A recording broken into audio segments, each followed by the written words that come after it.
My name is Mary. I'm a 40-year-old housewife.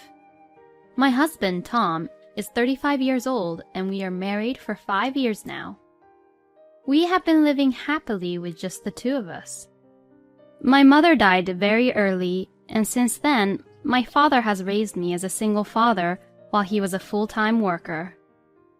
I was worried for my father that he would be alone if I get married, so even though I was dating someone, it was very difficult for me to make the decision of getting married. So every time I hesitate about getting married, he would think that I am too busy being on the internet. It was then that I met my current husband, Tom. My husband, Tom, understood that I cared about my father and even said that if I wanted to, we could live with our father when we got married. That was the deciding factor in my decision to marry Tom. My father was very happy for me when he heard that I was getting married to Tom. I am very happy for you, Mary. I am sure that your mother is happy for you too. Don't worry about me. Mary, just think about being happy with Tom. Tom, please take care of my precious daughter as well. Please make her happy for all the hardships she had to endure since I was a single father. Although my father had never mentioned it before, he was worried that his daughter was being turned down for marriage because she's being raised by a single parent, or that she was unable to marry because she was concerned for him. My father worked as a company employee and also managed real estates. For our wedding gift from my father, we got a new house where we lived happily. And then, 2 years ago, my father retired from work when he was 65 years old. After he retired from work, my father became less energetic and grew old. So, I started calling my father's house at a certain time every day and visited him at his home quite frequently to check on my father. When my husband's department at work changed, he started to work more overtime, and I started visiting my father's house more frequently. One day, when I couldn't reach my father when I called him at the usual time, I became very concerned and decided to go check on him. When I went there, I found my father collapsed in the bathroom. I immediately called an ambulance, but my father did not regain consciousness even after being rushed to the hospital. After being tested, he was diagnosed as cerebral hemorrhage, and we decided to hospitalize him. I went to visit him every day, but my father passed away without waking up and regaining consciousness. I arranged his funeral and other formalities, even though it was very hard and sad for me to see my father off. The wake and the funeral were held within my family, but relatives, who were after the assets, swarmed us like hyenas, saying that they had been promised to be given inheritance by my father, which made this situation very difficult and hard on me. However, thanks to the fact that my father had left a solid will in my name, I was able to inherit all of his estate, including his savings and real estate. This will made my heart filled with love for my father even after his death. At the time, I had no idea that there will be more harder times than this. My husband, Ben's family, is relatively full of sensible people, but there is the one relative, my sister-in-law, Jane, who is very sloppy with her finances. Hey, Mary. I heard you inherited a lot from your father, didn't you? Even though we are in-laws, we did become sisters, so please help me out because I actually need help. Jane was in debt, and she was coming to me for money for some time now, even prior to my father's death. Every time she comes to me for money, I rejected the request, but since she has been very persistent recently, I am very stressed out about this. Then one day, I received an invitation letter which was addressed to me. The invitation letter was about the high school reunion. When I was contemplating about RSVPing to the reunion, that's when Tom approached me. Honey, why such a stern face? I have a reunion coming up, but my father just passed away and I don't really feel like going to it. You should go to change your mood. I know you're very sad, But your father won't be happy if you keep on just moping around. That is true. Since Tom recommended, I have decided to attend the reunion. Then, the day of reunion came. I was enjoying conversation with my old high school friends I hadn't seen in a long time. When I went to get a new drink and was alone, one of my old classmates approached me. Hey, Mary. Long time no see. Hey. I'm sorry, have we met? Yes, we have met. Don't you recognize me? I'm Josh, your old classmate.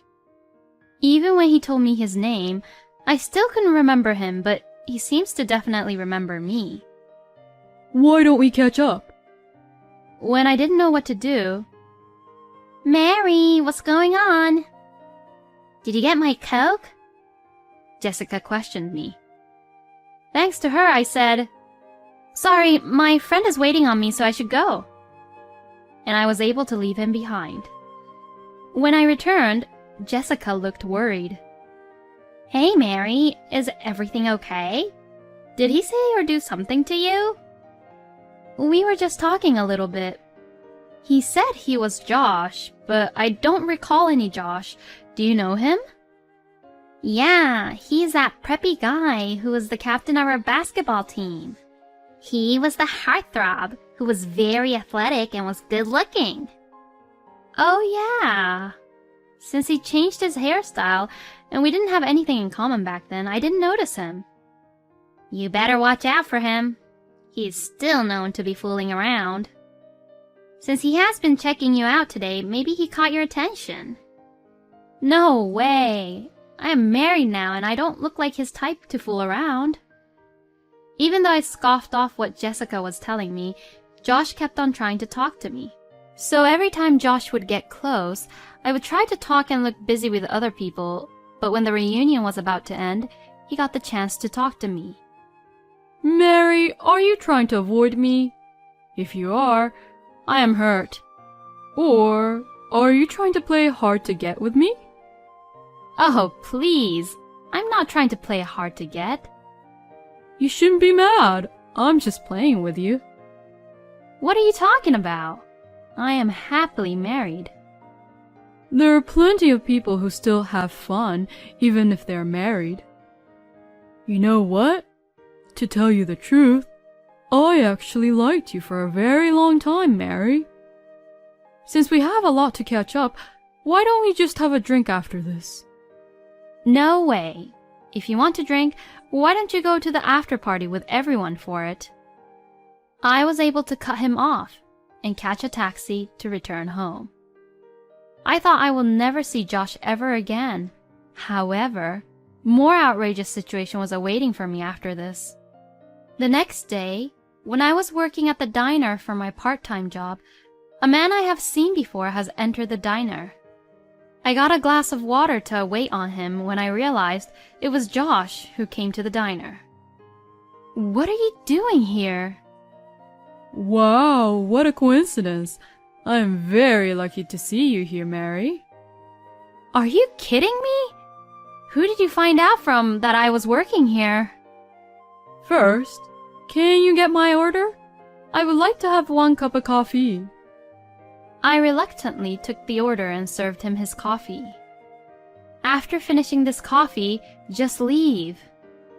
It says I can have seconds for free. Let me enjoy my time here. After drinking and finishing his 3rd coffee while talking to me, he finally decided to pay. I was very relieved when he was finally leaving, but Josh didn't take the hint and told me, I like this place. I will come to get my coffee here more often now. After he said this, he left the diner. Since I was just a part-time worker at this diner, I couldn't ban him from coming to the diner, and from that day, he started to come to the diner every day. I talked to my boss about it, but since Josh was just talking to me and wasn't causing any trouble, he couldn't do anything about it. I wanted to tell Tom about it too, but lately, he has been very busy with work that I couldn't tell him about Josh. Some days later, I had a day off from my part-time job. Since I didn't have to see Josh's face because of my day off, I was very happy. But then, when I returned from my shopping, I was very shocked. Mary, welcome back. You were gone for a very long time. Josh was in front of my house. Why are you in front of my house? How did you find out where I live? Because we're soulmates. I know where you are. Stop freaking me out and please leave. You are cold-hearted. You should choose me instead of your husband who is always not at home because of work all the time. I will and can give you good times. As he said that, Josh hugged me from behind. A chill ran down my spine and I couldn't take it anymore of this from Josh. I found myself pushing Josh away. Then, a few days later, on a rare occasion of when Tom was at home, my sister-in-law Jane came to visit. Tom said, "We need to talk." and had a very serious face with Jane beside him. I had the feeling that you were acting very weird after that reunion and then realized you are seeing someone else, aren't you? Huh? What are you talking about? Don't pretend you don't know what we are talking about. We have evidence. Jane got out an envelope, which she turned upside down in front of me. Then, from the envelope, tons of photos of me and Josh pictured together fell. The pictures of us together at the reunion, and the pictures of us together at the diner. And also the picture of Josh hugging me right in front of my house. Only from looking at the pictures, it seemed that I was having an affair with Josh. See, this is the evidence. I am getting divorced with you. Pay the alimony of $50,000 all at once. Tom and Jane are grinning when he said this, and made it obvious that they are trying to frame me to get a divorce with me. I pretended to not know anything about them trying to frame me and decided to divorce Tom. Fine. As you say that you have the evidence, let's get a divorce. You can rest assured that alimony and property division will be taken care of. To my words, Tom and Jane looked at each other smiling. I have no intention of letting them go off the hook so easily. From here on, they will pay for what they have done to me. Oh yeah, what I inherited from my father won't be the subject to property division. What? Tom and Jane was stunned when they heard this. It was Tom who came to his senses first. Why not? You're supposed to split all the money earned after marriage equally. That's right. If it is the money earned by working during the marriage, we should split it equally because we cooperated. But the property I inherited from my deceased parents wasn't acquired through the cooperation of you, was it? The property I inherited is called separate estate, which is not the subject of splitting it equally. Didn't you know? That's too bad since you were only just after my inheritance. What? Do you want to know why I know this? Josh, who is in all of these photos, told me everything. The day Josh came to my house, I called the police on him. He was warned by the police, and after that, very next day, he got scared and he came back to see me. I am very sorry. Jane, my coworker asked me to flirt with you. Josh got down on his knees to apologize and started to talk about everything he knew. To my surprise, Jane was the coworker who had asked Josh to do so. When Jane heard about the reunion from Tom, she asked Josh, Hey, Josh, are you attending the same reunion as Mary is attending? If so, could you set a honey trap on her for me? If my brother can get a divorce from Mary, then Tom will get property division, and if all goes well, You will get your share for helping us out. By promising his share, Jane was sure that Tom and I will get a divorce. Because Josh wanted some money, he started flirting with me, and Jane tried to take pictures of that. That's how they got the fake evidence photos and tried to get money out of me. Hold on. I told Josh to flirt with you? Where's the evidence of that? You're the one who's making up everything, aren't you? Jane denied everything. Oh, I have evidence. Look at this. Then I showed my screen of my smartphone. I actually saved the screenshot of the conversation of Josh and Jane on WhatsApp. And I also have the screenshot of Tom and Jane's conversation on WhatsApp. The conversation included such as, I was very surprised. I didn't expect that I would bump into you in front of the Holiday Inn. Me too. Please don't tell Mary about this. Of course. You too. Please don't tell Brad about the guy you saw me with. Sure. By the way, the woman you were with is so pretty. Tell me how you met her. She is from my department, and I work with her. I met her at my work. We're together every day, and I can't be happier. You are with her every day. How can you be so blatantly cheating on Mary and not get caught? If I tell her that I am working overtime, Mary won't ask me anymore, and since she loves her father too much, she's always at her father's house. Since her father passed away, she has been moping around the house and I can't stand her. Hey, you are talking behind her back too much, aren't you? Actually, I am thinking of divorcing Mary and getting remarried to her. I see. Hey, I have a good idea. Why don't we frame Mary to cheat on you? Put a honey trap on her. Even if Mary doesn't actually cheat on you, we can make it look like she's cheating in the photos, and then it is all ours. Let's get both alimony and the division of property. When Tom and Jane saw the screenshot of their conversation, they panicked. Why do you have that? Tom, who's the other woman? Jane, you are engaged to Brad but is still seeing someone else. Just because you both are cheating, do you think I would also cheat? Give me your phone. Delete it at once. Tom tried to take the phone away from me. Oopsie! My hand slipped. No way! My father? What? Oh my god! Hurry up! Hurry up and cancel the photos she has sent to him!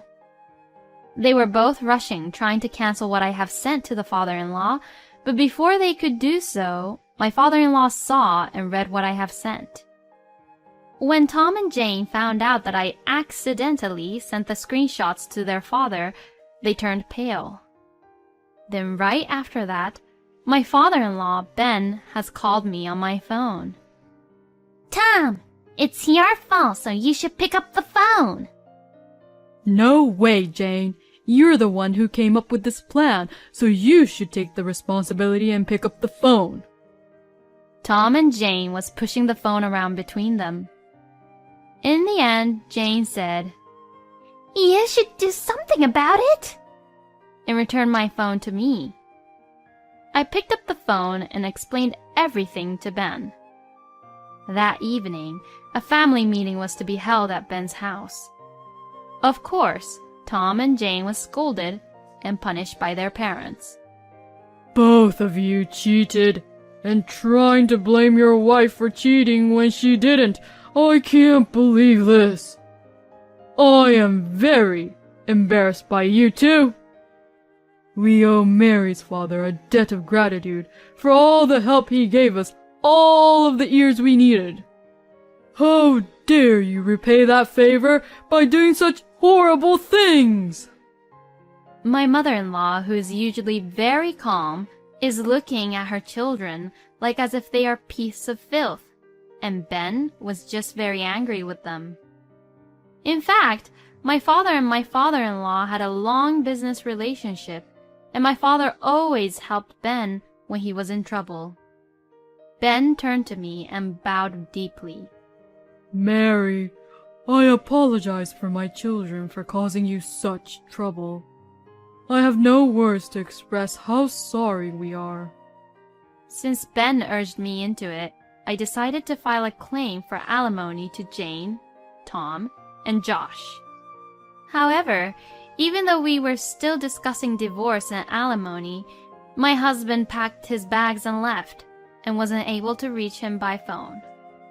When I asked my in-laws about the whereabouts of Tom, they didn't know where he was, but I had a feeling of where he was, so I hired and requested an investigator to find him. Then, it turned out that Tom was crashing at his co-worker's house, who he was having an affair with. I was just stunned. So, I decided to send the photos of him having an affair with a co-worker to the workplace and also demanded Tom for the alimony. This made Tom and his mistress's position in the company worse, and my husband was sent away to a department which was for like an outcast. Since the mistress was a temp worker at the company, she got laid off quickly. The company who sponsored her as a temp worker was reported of this also.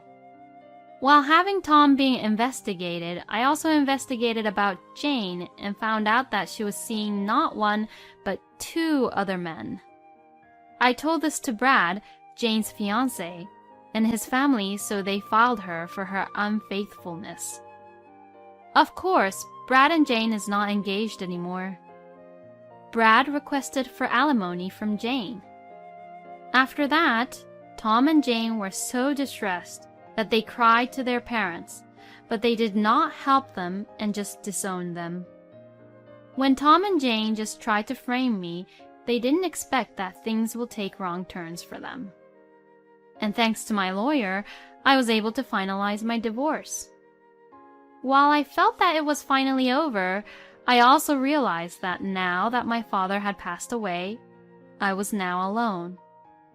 I thought I would be lonely, but thanks to my friends who knew about what was going on encouraged me.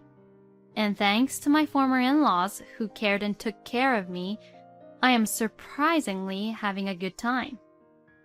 Every once in a while, my ex-husband, Tom, would call and say, You were and are the one. Let's get back together. He would say such nonsense to get back with me or to borrow money from me, so I ignored his calls. Every time he would message me, I send the screenshot of the messages to Ben. Then, Ben will scold and punish Tom about it. I don't think Tom hasn't learned. Maybe Tom doesn't even have the brain to learn. Since then, Josh doesn't show up to my diner anymore, and since now I am single and not dependent to anyone, I decided to work as a full-time worker. From now on, I will work harder than ever while managing the assets my father left me.